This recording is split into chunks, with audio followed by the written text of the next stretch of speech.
famille, c'est chaud. Écoutez donc. La moindre petite erreur peut causer la chute de Ouattara. Et si Ouattara tombe, automatiquement, l'AES est libérée.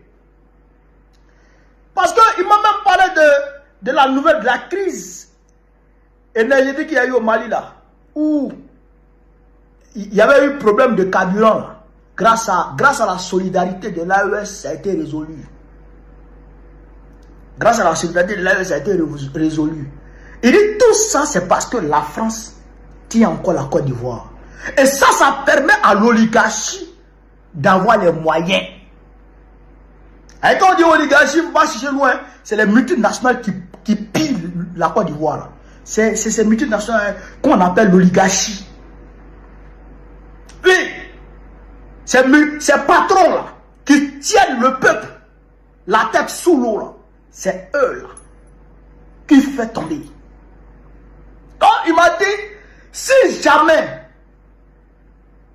la Côte d'Ivoire est libérée et que les entreprises là, commencent à payer les impôts et que la France n'a plus la même mise sur ces entreprises-là, forcé, l'État profond va avoir un problème financier et ils seront en train de s'écrouler progressivement et le peuple français va se dresser contre eux pour les pousser vers leur chute et à ce moment la Côte d'Ivoire et tous les peuples africains à travers le monde vont se donner les mains pour être libres, pour travailler à ce que la prospérité soit plus ou moins, on va dire, équitable. Alors, camarades des peuples d'Afrique, peuple de Côte d'Ivoire, citoyens du monde, mes chers frères et sœurs, peuple de l'Iptako Gourma, frère, je voudrais ici vous faire part du contenu d'une conversation téléphonique que j'ai eue avec un Français aujourd'hui. Aujourd'hui, lundi 3 novembre 2025. Ah, quand je dis français, c'est pas français ouya. C'est un français authentique, d'origine. Frère, non, Romagne.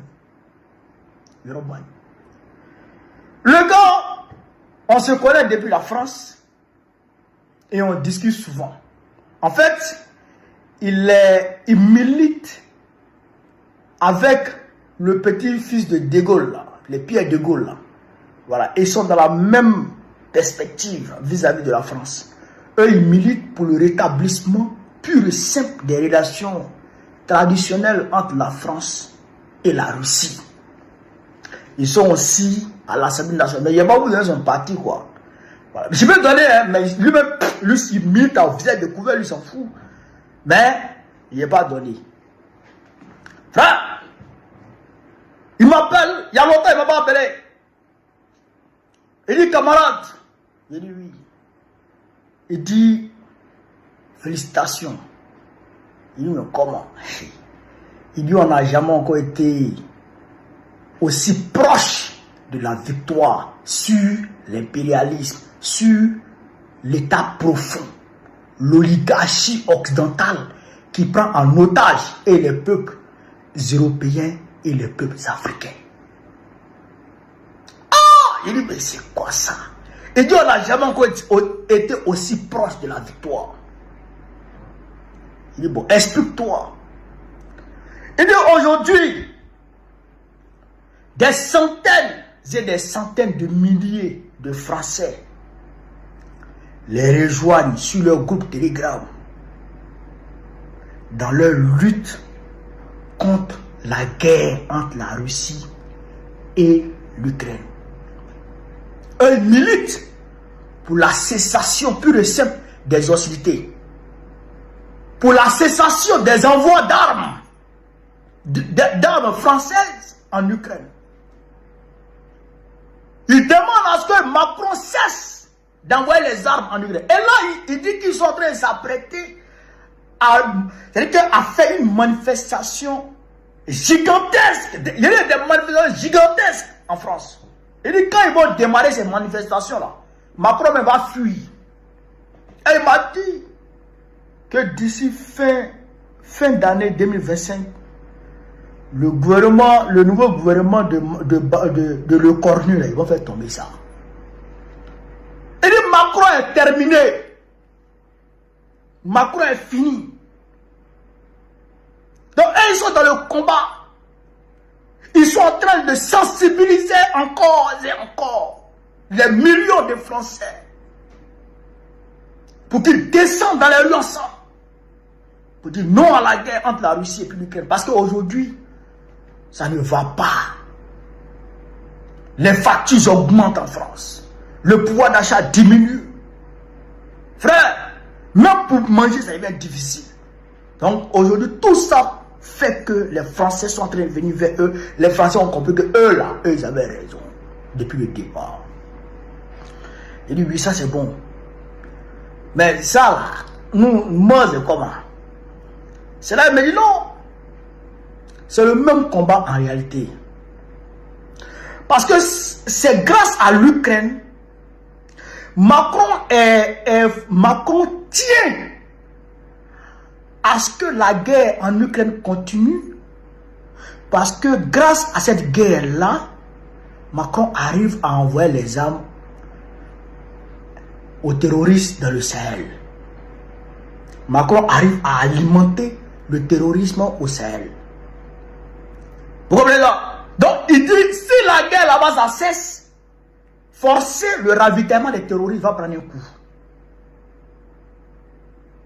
Vous comprenez comment tout est lié? Et cela il me dit que la semaine dernière, à l'Assemblée nationale, au niveau de l'Assemblée nationale, ils ont eu une réunion. Actuellement, la France retient son souffle sur la Côte d'Ivoire. Actuellement, là, la France retient son souffle sur la Côte d'Ivoire. C'est-à-dire que on a poussé le niveau de la Côte d'Ivoire à un tel point que la moindre petite erreur peut causer la chute de Ouattara. La moindre petite erreur peut causer la chute de Ouattara. Et si Ouattara tombe, automatiquement, l'AES est libérée. Parce qu'il m'a même parlé de la nouvelle de la crise énergétique qu'il y a eu au Mali là, où il y avait eu problème de carburant là. Grâce à la solidarité de l'AES, ça a été résolu. Grâce à la solidarité de l'AES, ça a été résolu. Il dit tout ça, c'est parce que la France tient encore la Côte d'Ivoire. Et ça permet à l'oligarchie d'avoir les moyens. Et quand on dit oligarchie, il ne faut pas chercher loin. C'est les multinationales qui pillent la Côte d'Ivoire. C'est ces multinationales qu'on appelle l'oligarchie. Oui, ces patrons-là qui tiennent le peuple la tête sous l'eau, là, c'est eux là qui fait tomber.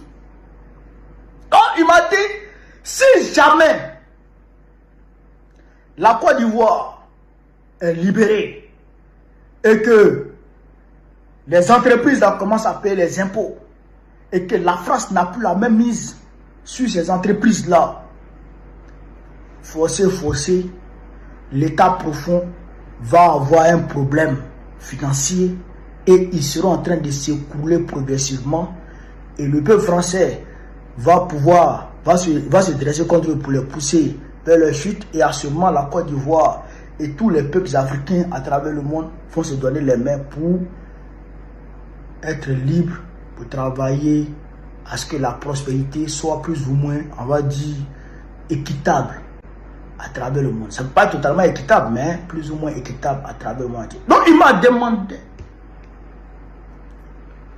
de continuer le combat au niveau de la Côte d'Ivoire. De continuer le combat au niveau de la Côte d'Ivoire. Eux là, au niveau de la Russie là, eux, ils vont mener le combat. Contre Macron là, eux, ils vont mener le combat.